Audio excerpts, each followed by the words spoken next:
Hebreos capítulo 5.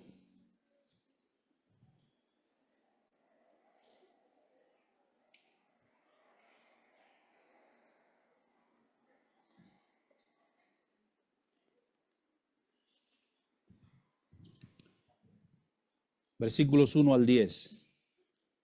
Porque todo sumo sacerdote tomado de entre los hombres es constituido a favor de los hombres en lo que a Dios se refiere, para que presente ofrendas y sacrificios por los pecados, para que se muestre paciente con los ignorantes y extraviados, puesto que él también está rodeado de debilidad, y por causa de ella debe ofrecer por los pecados tanto por sí mismo como también por el pueblo. Y nadie puede tomar para sí esta honra, sino el que es llamado por Dios, como lo fue Aarón. Así tampoco Cristo se glorificó a sí mismo haciéndose sumo sacerdote, sino que le dijo: tú eres mi hijo, yo te he engendrado hoy. Como también dice en otro lugar: tú eres sacerdote para siempre, según el orden de Melquisedec. Y Cristo, en los días de su carne, ofreciendo ruegos y súplicas con gran clamor y lágrimas al que le podía librar de la muerte, fue oído a causa de su temor reverente. Y aunque era hijo, por lo que padeció, aprendió la obediencia. Y habiendo sido perfeccionado, vino a ser autor de eterna salvación para todos los que le obedecen. Y fue declarado por Dios sumo sacerdote según el orden de Melquisedec.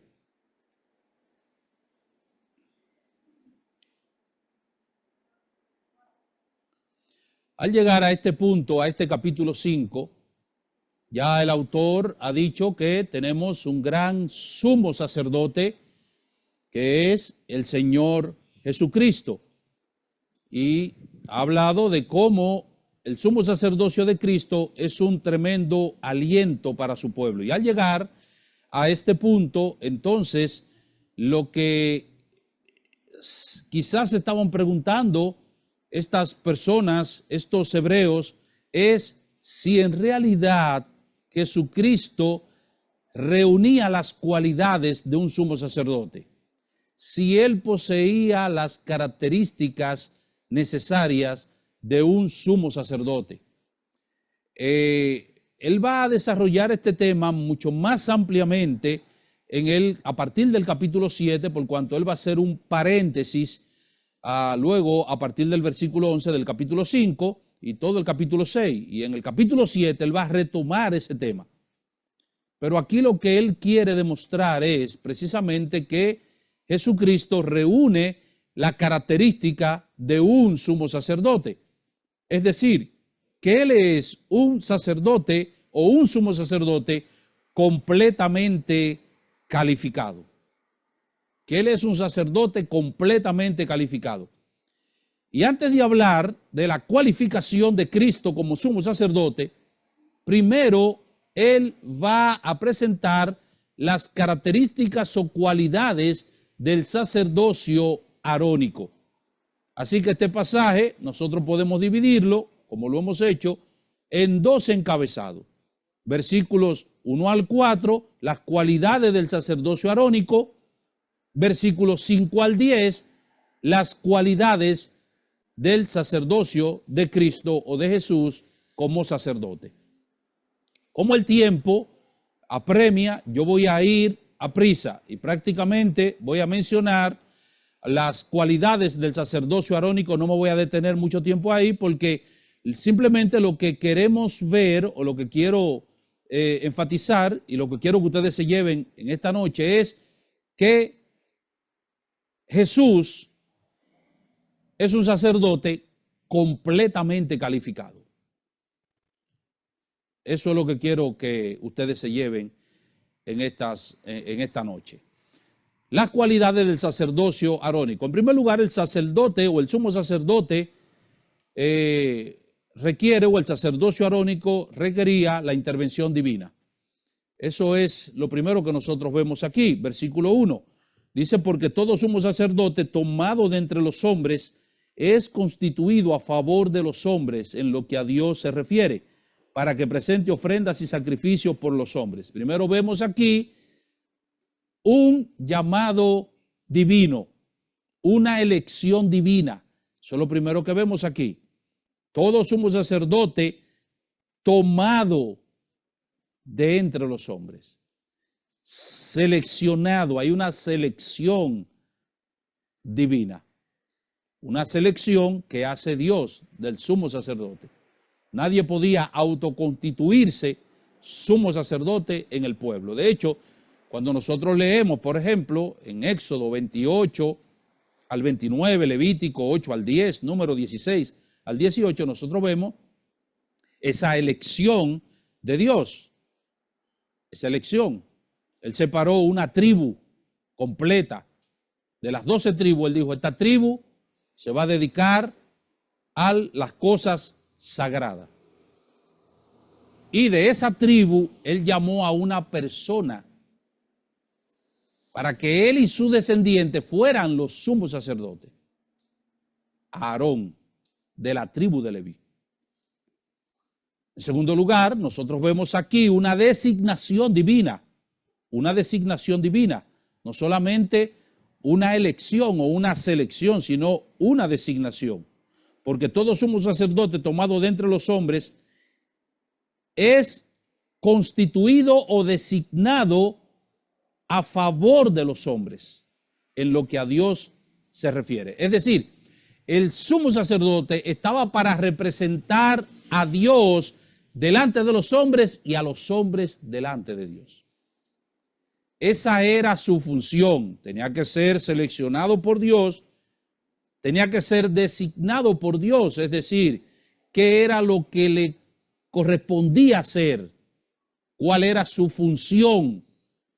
Representar a Dios delante de los hombres, representar a los hombres delante de Dios. Y había una obligación envuelta en el asunto. Versículo 1 dice, para que presente ofrendas y sacrificios por los pecados.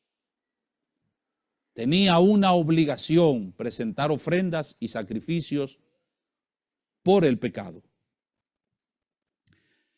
En segundo lugar, se nos dice, otra cualidad era que debía mostrarse paciente con los hombres. Versículo 2, para que se muestre paciente con los ignorantes y extraviados, puesto que él también está rodeado de debilidad.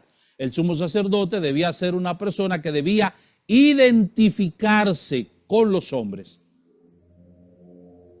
Con los hombres. Ahora, ¿con cuáles hombres? Él especifica aquí, con los ignorantes y con los extraviados. Él debía representar a Dios delante de los hombres y a los hombres ante Dios. Y debía mostrarse paciente, condescendiente con los hombres, pero con los ignorantes y con los extraviados. A veces somos impacientes con los ignorantes y con los extraviados. Yo no tengo problema en enseñarle a una persona que sea un ignorante, pero que desee aprender. No hay problema. Yo puedo dedicar toda la vida y todo el tiempo del mundo, siempre que la persona sea una persona ignorante, pero con deseo de aprender. O una persona extraviada. Él cree que está en lo correcto. Él cree que está en la verdad, pero en realidad esa persona está extraviada.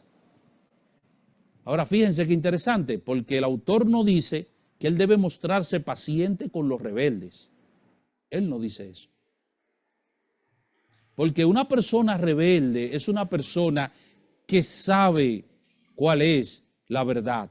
Y a pesar de ello, esa persona se ha rebelado contra la verdad. Y ese es un rebelde. Y él no se muestra paciente para con los rebeldes. Porque los rebeldes en el Antiguo Testamento, la pena para ellos era la pena de muerte. Esa era la pena para aquellos que violaban la palabra de Dios en una manera franca y abierta. Nosotros vimos algo de eso en uno de los mensajes. Dice: el que pecare por hierro ofrecerá un sacrificio, y que si yo, que ahí estaba el sumo sacerdote. Es una persona que pecó por error. Eso es lo que está diciendo, un ignorante. Pero una persona que de manera franca y abierta desafía la verdad, se rebela contra la verdad, ¿cómo vamos a ser pacientes con esa persona? No hay paciencia para esa persona.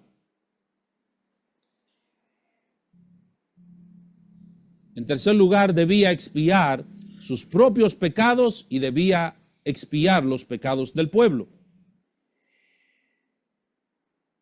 Y por causa de ella, de su debilidad, eso es lo que termina diciendo el versículo anterior, está rodeado de debilidad. Y por causa de ella, de su debilidad, debe ofrecer por los pecados, tanto por sí mismo como también por el pueblo.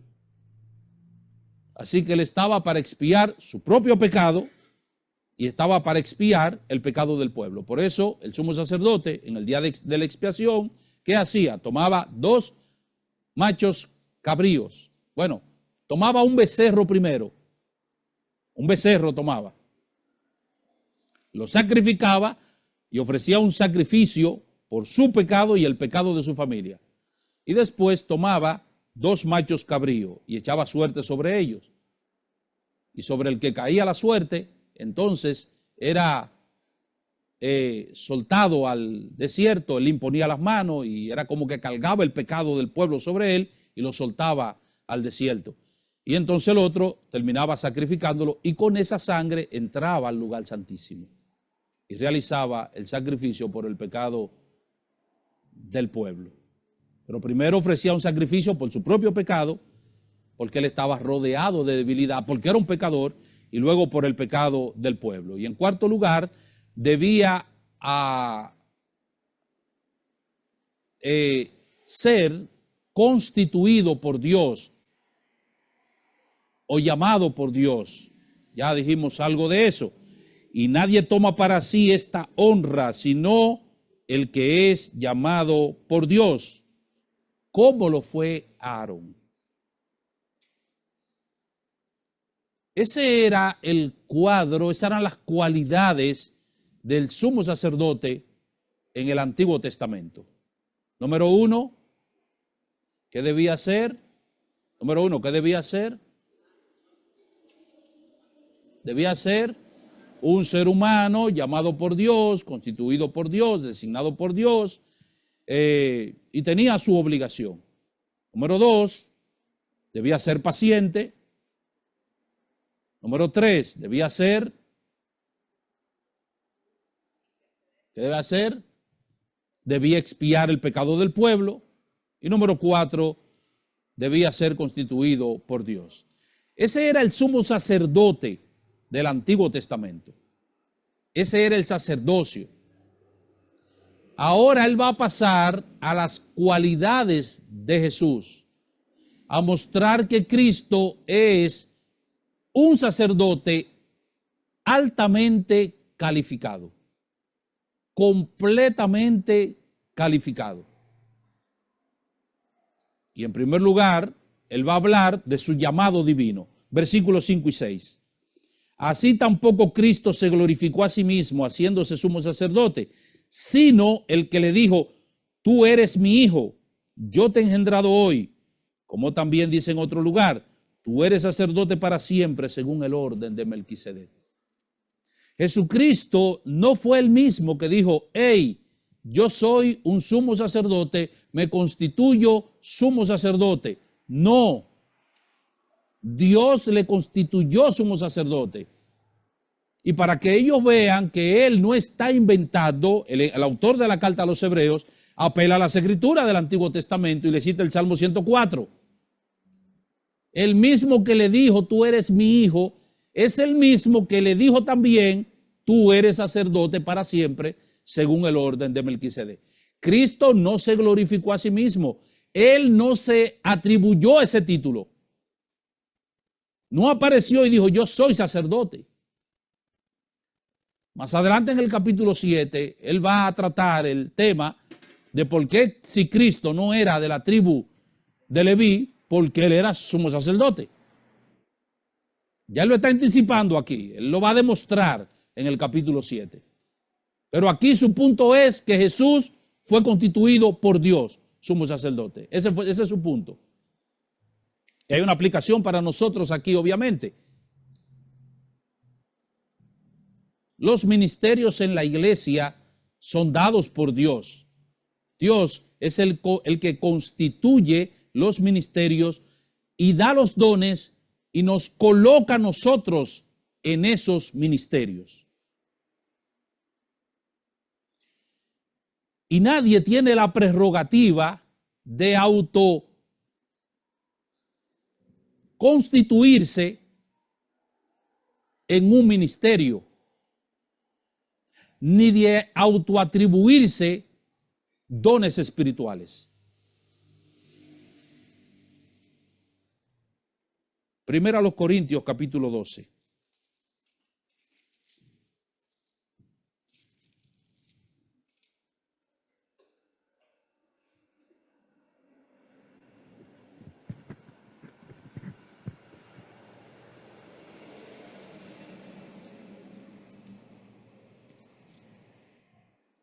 Primera a los Corintios, capítulo 12.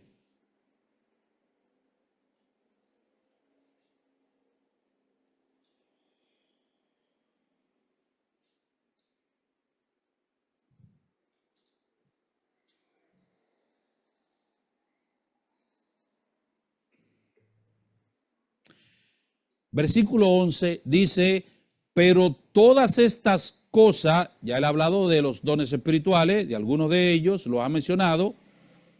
Dice que a uno le dio fe, a otro al hacer milagro, a otro, qué sé yo, sabiduría, palabra de ciencia. Y ahora, pero todas estas cosas las hace uno y el mismo Espíritu, repartiendo a cada uno en particular como Él quiere. ¿Quién es que reparte los dones? El Espíritu Santo. Y los reparte como Él quiere. Y Él no solamente dice que hay diversidad de dones, lo dice en el versículo 4, dice también que hay diversidad de ministerios y que hay diversidad de operaciones. Y todas estas cosas las hace el Espíritu Santo, repartiéndole a cada uno como Él quiere. Hay gente que se autoconstituye pastores o pastor en la iglesia. Pero eso no es así. Yo soy pastor. Pero ¿quién te constituyó como pastor? ¿Quién? ¿Quién te puso como pastor?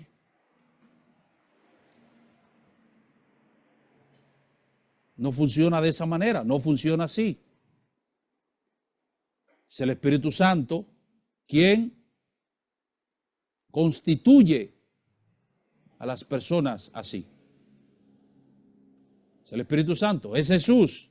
Él mismo constituyó, Él mismo, a unos apóstoles, a otros profetas, a otros evangelistas, a otros pastores y maestros. Él mismo.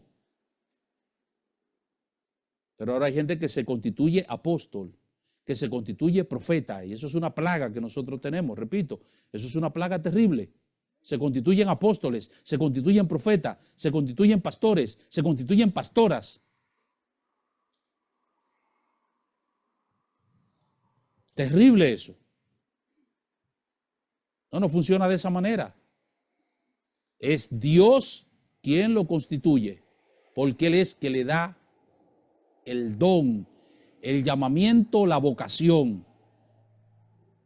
Y eso tiene que ser confirmado por la iglesia. Confirmado por la iglesia. Dios hace el llamamiento, la iglesia lo confirma. La iglesia no hace pastor a nadie, los pastores lo hace Dios. La iglesia confirma el pastorado. Sí, tiene llamado, ha dado evidencia de que tiene llamamiento, pero el llamamiento es de Dios, No es la iglesia que da el llamamiento. La iglesia lo constituye simplemente, o la iglesia lo ordena, si se quiere así, o la iglesia lo recibe. Sí, lo recibimos como pastor, nos hemos dado cuenta, confirmamos eso, que tiene llamamiento. Jesucristo, al igual que los sacerdotes del Antiguo Testamento, los sumos sacerdotes, fue constituido por Dios. Así tampoco Cristo se glorificó a sí mismo haciéndose sumo sacerdote, sino el que le dijo, tú eres mi hijo, yo te he engendrado hoy. Como también dice en otro lugar, tú eres sacerdote para siempre según el orden de Melquisedec. Y se está adelantando, porque alguien podría decir, pero espérate, ¿cómo somos sacerdotes si él no es de la tribu de Judá? Si él no es de la tribu de Leví, él es de la tribu de Judá. Y ellos lo sabían. Es que él es según el orden de Melquisedec. ¿Quién es ese personaje misterioso? Cuando lleguemos al capítulo 7 hablaremos acerca de eso. Pero eso es lo que le está diciendo. En segundo lugar, no solamente vemos su llamado divino, vemos su habilidad para simpatizar con aquellos cuya causa sostiene. Versículos 7 al 10. Y hay varias cosas aquí. Número 1, Jesús fue expuesto a todas las pruebas y tentaciones que su pueblo había tenido que soportar. Y no voy a abundar sobre eso porque ya lo acabamos de ver. Y Cristo en los días de su carne ofreciendo ruegos y súplicas con gran clamor y lágrimas al que le podía librar de la muerte, fue oído a causa de su temor reverente.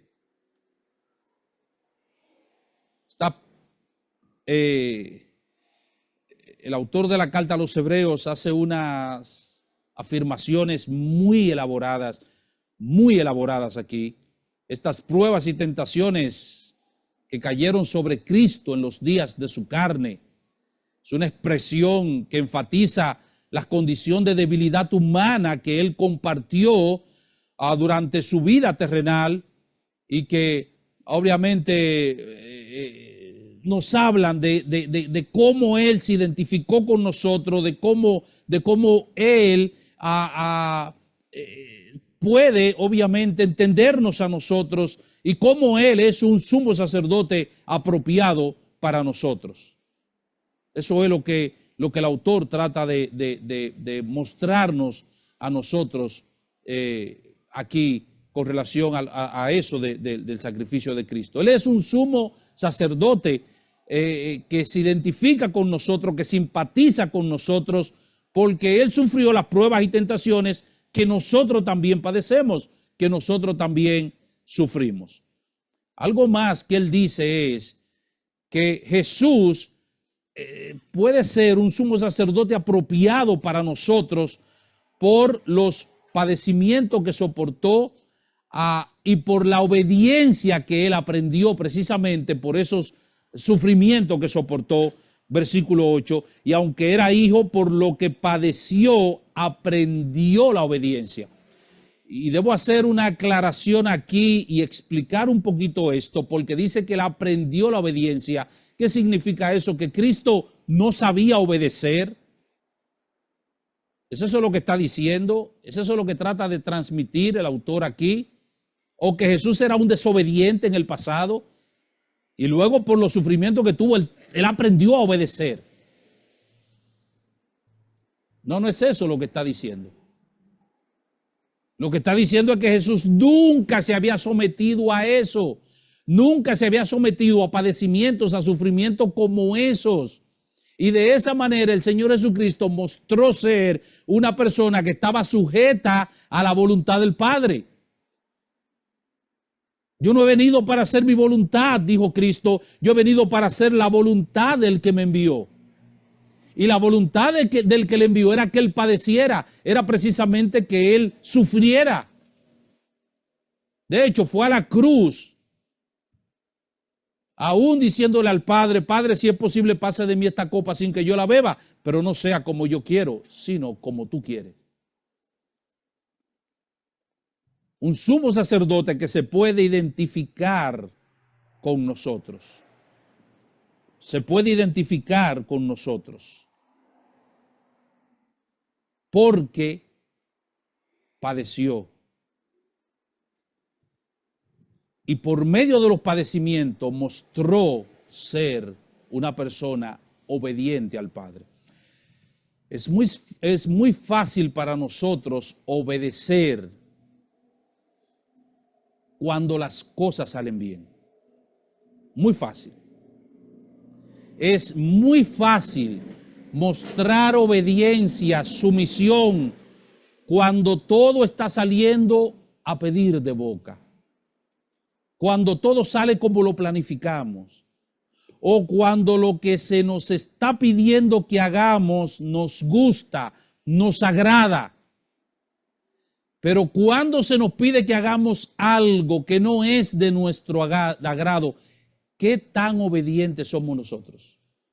Cuando se nos pide que hagamos algo que nos cuesta sacrificio, ¿qué tan obedientes somos? ¿Qué tan dispuestos estamos nosotros a obedecer?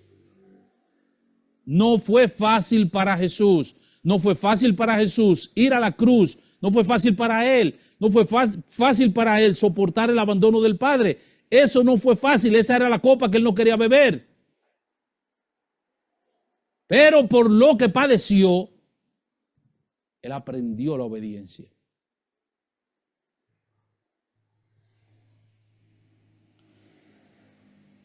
Jesús es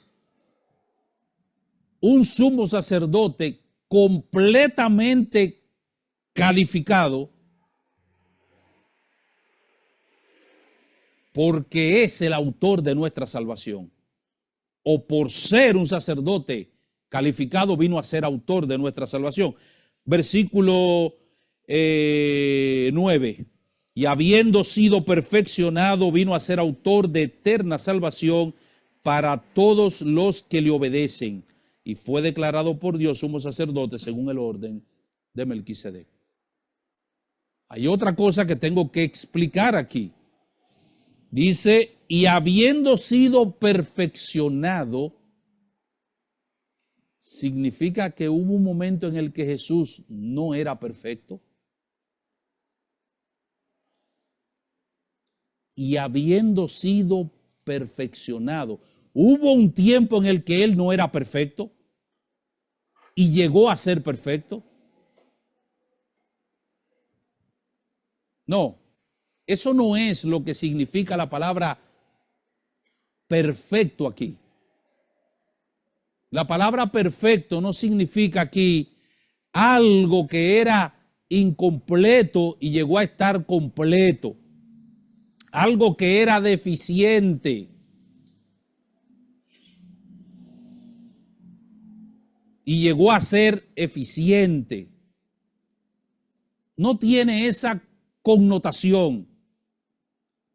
La palabra aquí debe ser traducida mejor, calificado para. Y habiendo sido calificado para, entonces llegó a ser autor de nuestra salvación. Y habiendo sido calificado, vino a ser autor de eterna salvación para todos los que le obedecen. Noten la conexión con el versículo 8. Y aunque era hijo, por lo que padeció, aprendió la obediencia, y habiendo sido calificado, por lo que padeció. Es la misma idea que esa palabra tiene en 2 Timoteo capítulo 3, versículo 17. Toda la escritura es inspirada por Dios, ¿verdad? Y es útil para enseñar, redarguir, corregir, instruir en justicia, a fin de que el hombre de Dios sea perfecto. O sea, que llegará un momento en que nosotros llegaremos a ser perfectos aquí en la tierra. Llegará un momento en que seremos perfectos aquí en la tierra. No. ¿Y qué es lo que significa esa palabra? Calificado, habilitado para toda buena obra. Eso es lo que significa la palabra. Si Jesús no padece en la cruz del Calvario, si Jesús no sufre, no hubiese podido ser el autor de nuestra salvación. ¿Lo ven? ¿Lo entienden? Por eso es que le está diciendo, Padre, si es posible, pasa de mí esta copa. El asunto es que no era posible. Porque si el Padre pasa de él esa copa, él no hubiese sido el autor de nuestra salvación. ¿Qué sacerdote del Antiguo Testamento padeció por nosotros? ¿Qué sacerdote padeció por nosotros? ¿Qué sacerdote fue sacrificado por nosotros? Ninguno. Jesús fue sacrificado por nosotros. Jesús padeció por nosotros. Jesús sufrió por nosotros. Y por eso Él puede ser ahora el autor y es de nuestra salvación. Él llegó a ser autor de eterna salvación para los que le obedecen, para los que confían en Él. Él no es el salvador automático de todo el mundo y por lo tanto todo el mundo es salvo. No, Él es salvo de aquellos que le obedecen, de aquellos que confían en Él para salvación. Y fue declarado por Dios sumo sacerdote según el orden de Melquisedec. Jesucristo es nuestro completo sacerdote. Jesús es un sacerdote completamente calificado. Y por eso no hay salvación fuera de Él. Nadie llegará a Dios, nadie llegará a la presencia de Dios, nadie llegará al cielo si no es a través de ese sacerdote. Yo soy el camino y la verdad y la vida, y nadie viene al Padre sino por mí. ¿Ustedes quieren seguir confiando en el sacerdocio arónico y descansando en el sacerdocio arónico? Pues bien, pero sepan que no llegarán al cielo. No llegarán al cielo. Es por medio de ese sacerdote que nosotros podemos ir al trono de la gracia, porque Él es un completo sacerdote, un sacerdote completamente calificado. Y por eso nosotros podemos ir al trono de la gracia, no solamente en busca de socorro para nuestras necesidades, podemos ir e interceder a favor de otros. Es un tremendo privilegio. Exhorto ante todo a que se hagan, ¿qué? Oraciones, rogativas, oraciones, peticiones y acciones de gracias. ¿Por quiénes? Por todos los hombres, por los reyes, por los que están en eminencia, para que nosotros vivamos quieta y reposadamente en toda piedad y honestidad. Porque esto es bueno delante de Dios, nuestro Salvador, el cual quiere que todos los hombres sean salvos y vengan al conocimiento de la verdad. ¿Por qué? Porque hay un solo Dios y un solo mediador entre Dios y los hombres. Este sacerdote, Jesucristo, hombre, completamente calificado. Así que podemos ir al trono de la gracia por medio de este sacerdote. Por medio de este sacerdote vamos camino al cielo. Por medio de este sacerdote nosotros vamos al trono de la gracia, pidiendo auxilio por nuestras necesidades e intercediendo a favor de aquellos que no conocen a Dios, para que ellos sean salvos. Que esta persona no quiere oír, pastor, esta persona es dura de corazón. Ve al trono de la gracia y preséntalo delante del Señor. Llévalo allá. Llévalo allá. Preséntalo. No importa qué tan duro sea. Llévaselo al Señor. Él quiere que todos los hombres sean salvos y vengan al conocimiento de la verdad. Llévaselo a Él. Y el Señor obrará, porque tenemos un sacerdote que nos escucha. Confiemos en ese sacerdote, descansemos en Él. Y todos tus problemas, tus cuitas, tráelas delante de Él. Como decía el himno que cantábamos al principio, a solas al huerto yo voy. ¿A qué? ¿A qué? ¿A qué yo voy a solas al huerto? ¿A qué? ¿A qué? Buscando misericordia y gracia para el oportuno socorro. El Señor les bendiga.